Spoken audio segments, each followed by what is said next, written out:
The gala was in full swing at the sprawling mansion of Alexander King, a towering figure in the world of finance whose wealth and influence were matched only by the mystery of his humble beginnings.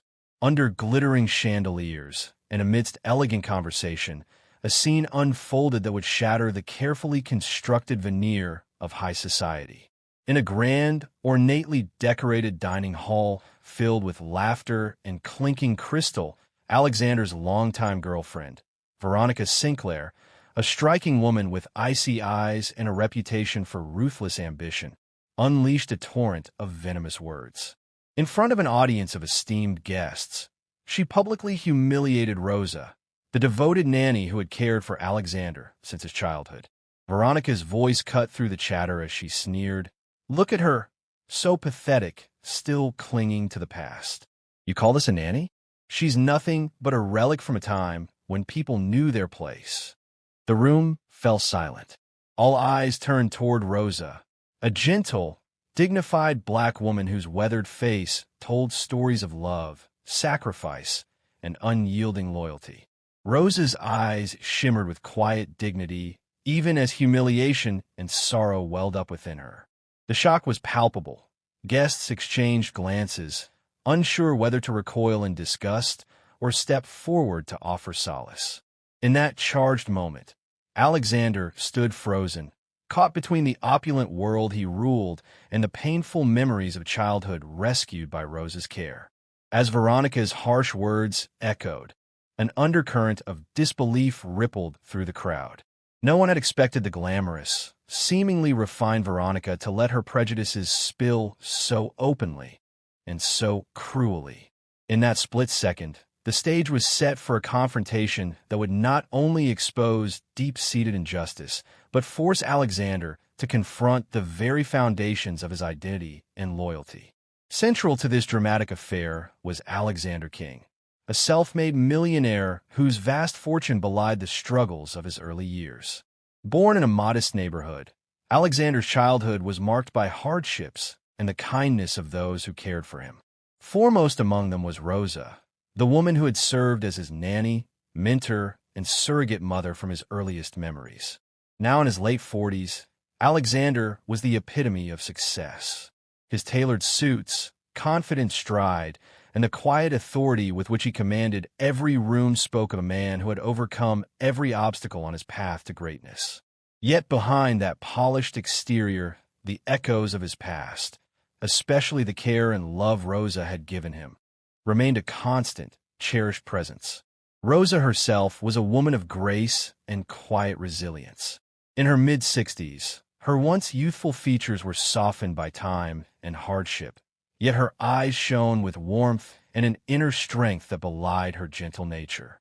With her modest attire and time-worn hands, Rosa was a living testament to the power of love and sacrifice. For decades, she had nurtured Alexander with unwavering care, ensuring that his dreams took flight despite the challenges of his upbringing. Contrasting sharply with these figures was Veronica Sinclair, the glamorous, imperious girlfriend who had entered Alexander's life only after he had already tasted success. In her early 40s, Veronica exuded an air of sophistication and entitlement.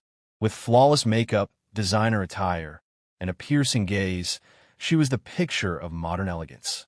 Yet beneath her polished exterior lurked a bitter prejudice, a belief that her lineage and refinement set her apart from those of lesser pedigree.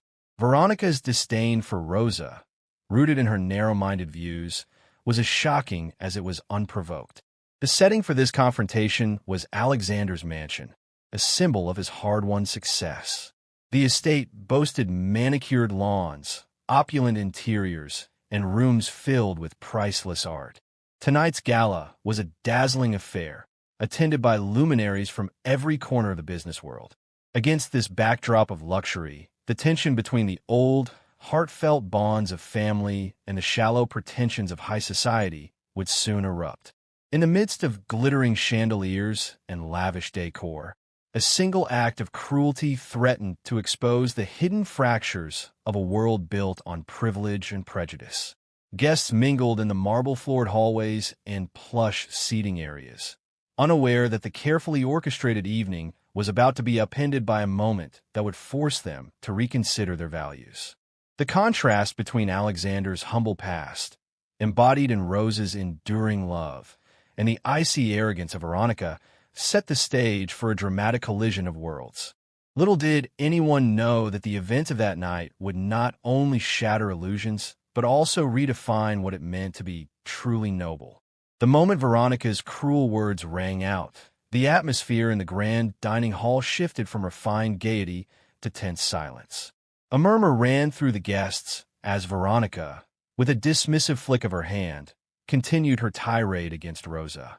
"She's nothing but a relic," she spat, her voice rising with each word. Rosa, standing at the edge of the room, kept her head bowed, her eyes welling with unshed tears, yet her posture remained unyielding, a quiet testament to a lifetime of sacrifice and dignity. Alexander, who had been conversing with business associates, felt a jolt of disbelief. His heart pounded as he watched Veronica's public humiliation of the one person who had nurtured him when no one else would.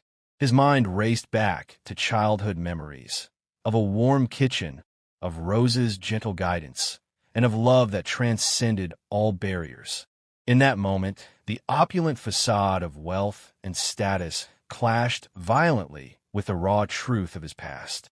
Guests began to murmur, some whispered words of shock, while others quickly took out their phones to record the unfolding drama. The tension in the room was palpable. Alexander's face, once composed and confident, now contorted with a mix of anger, sorrow, and disbelief.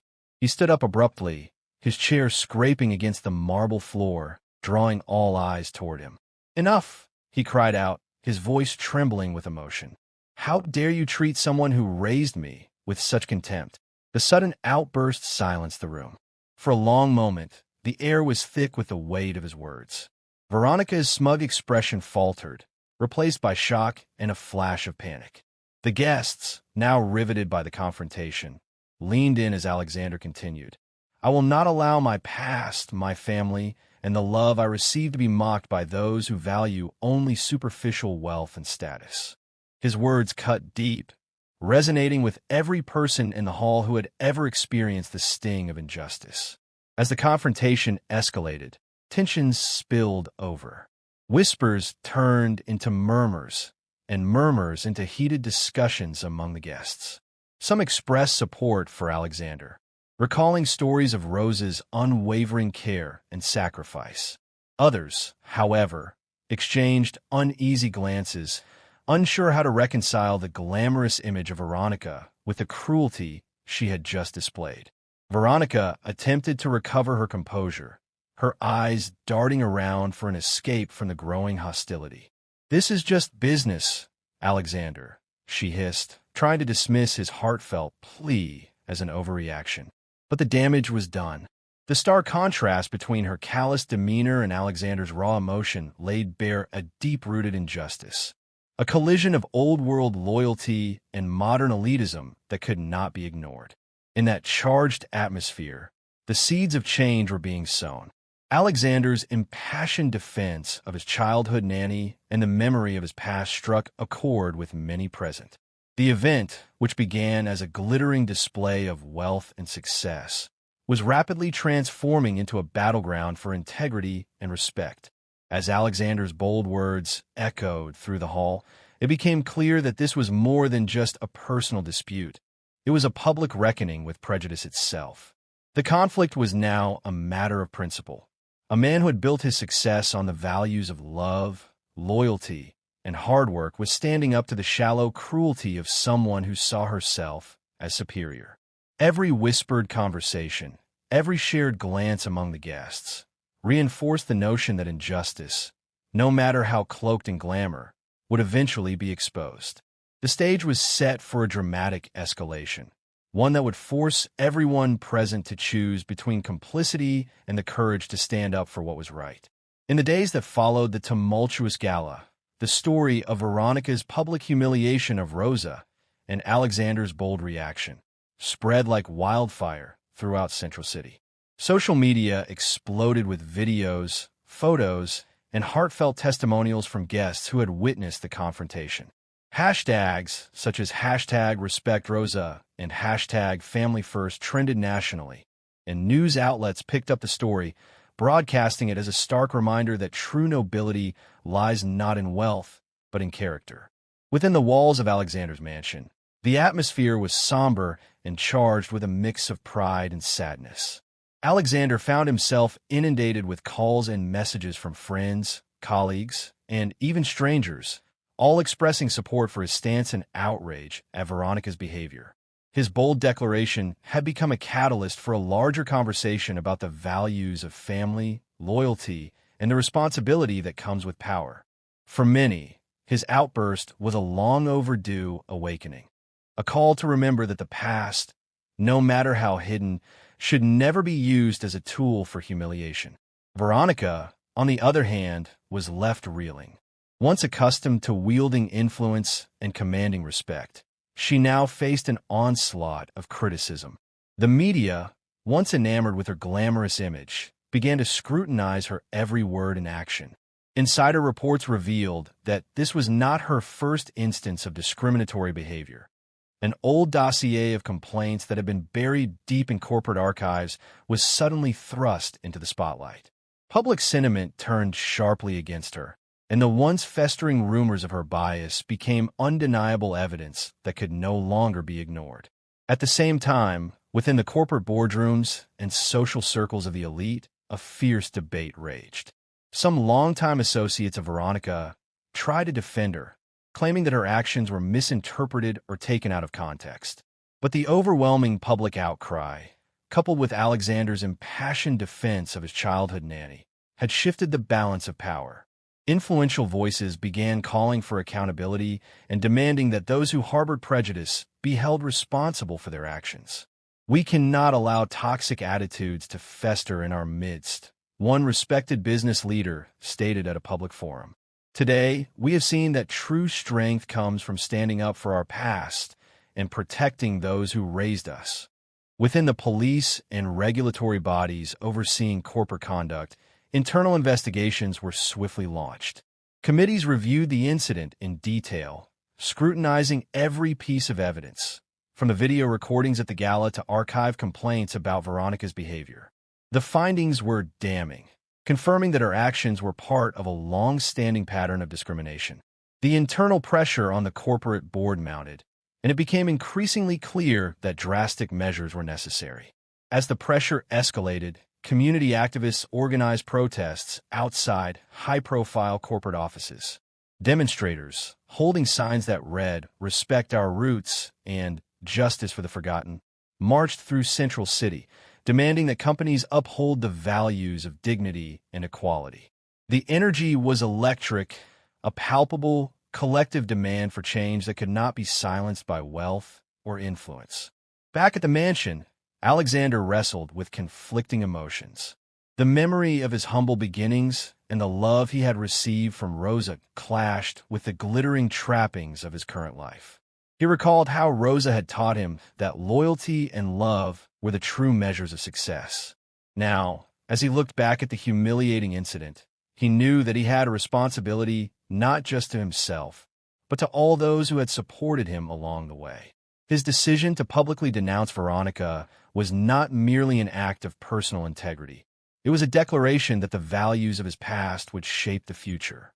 By the end of this turbulent week, the rising tension had reached a fever pitch. Every news update, every social media post, and every public protest reinforced the demand for accountability. The institution that had once celebrated Veronica's superficial allure now faced a reckoning with its own values. The stage was set for a dramatic turning point, a moment when the collective voice of the community and the unwavering resolve of one man would force a change that no amount of money or influence could prevent. The pivotal moment came on a brisk morning in a packed conference room at the headquarters of King Enterprises, Alexander's flagship company. The room was filled with senior executives, legal advisors, community leaders, and members of the media, all gathered to hear the final decision regarding the fallout from the gala incident. With an air of quiet determination, Alexander stepped up to the podium. his eyes, reflecting a lifetime of humble beginnings and hard-won success, burned with resolve. Today, I stand before you not as a man defined by wealth or status, Alexander began, his voice resonant and unwavering, but as someone whose roots run deep in love, loyalty, and integrity. The events of that night were not just a personal affront. They were an attack on the very values that built this company and this community. I refuse to let hatred and prejudice define our future. A heavy silence fell as Alexander continued. Effective immediately, I am terminating the employment of anyone found to have engaged in discriminatory behavior that undermines our core values. This decision affects not only those present at the gala, but sends a clear message across our entire organization. Respect for every individual is not optional. It is essential. His words, delivered with passion and clarity, reverberated throughout the room. At that moment, a representative of the community, a longtime friend of Rosa, the woman who had nurtured Alexander in his youth, stepped forward to speak.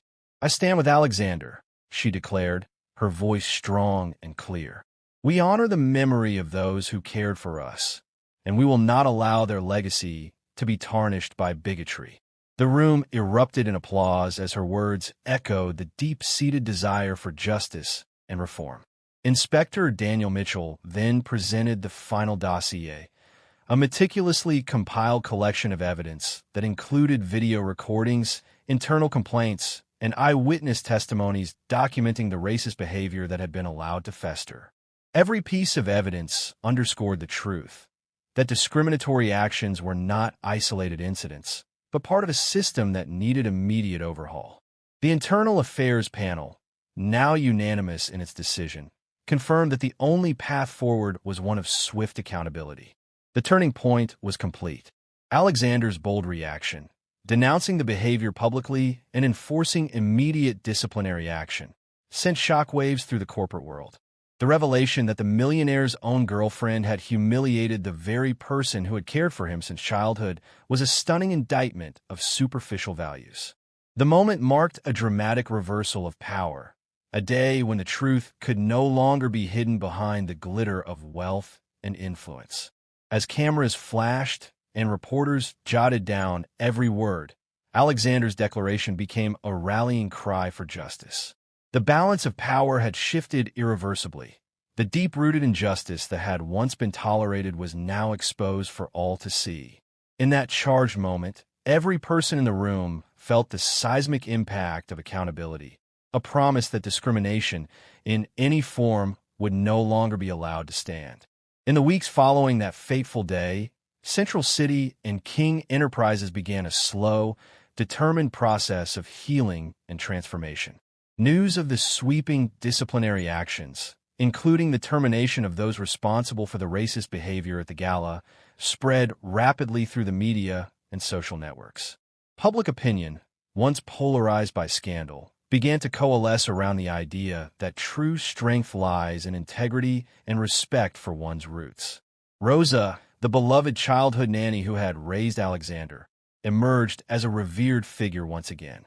Invited to speak at community events and corporate gatherings, she recounted her own story of love, sacrifice, and the simple truth that true wealth is measured not in dollars, but in character. "I always believe that the kindness you give is the legacy you leave behind," she said at one public forum, her gentle voice resonating with hope. Her words touched many, serving as a powerful reminder that the past, no matter how humble, holds the keys to a more compassionate future. Within King Enterprises, Senior Manager Carlo Ortiz and Lieutenant Marcus Daniels spearheaded a series of reforms.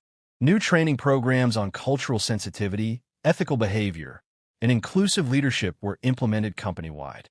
Policies were overhauled to ensure that every employee was held to the highest standard of respect and accountability. "We have learned that our history shapes our future," Ortiz declared at a follow-up press conference. "We are committed to fostering an environment where every individual is valued, and where our actions reflect the deep-seated principles of loyalty, love, and justice." The corporate board, once enamored with superficial measures of success, embraced a new era of transparency. An independent review of the incident was commissioned, and its findings were published as a blueprint for reform, not only within King Enterprises, but as a model for businesses across the city. Community leaders lauded the efforts, and local government officials vowed to support initiatives that promoted true inclusivity in all sectors. Public sentiment was buoyed by a series of town hall meetings and community rallies that continued to champion accountability and fairness. Banners bearing slogans like "Family First" and "Honor the Past, Build the Future" were seen throughout Central City, and citizens from all walks of life united in a collective promise. Never again would prejudice be allowed to tarnish the legacy of those who had given so much. In one final, poignant gathering in the Central Plaza, Alexander King addressed the assembled crowd. "Today, we stand together as a community committed to justice," he declared, his voice steady and filled with resolve. "Let the actions we take and the reforms we implement serve as a beacon of hope for all who have been marginalized.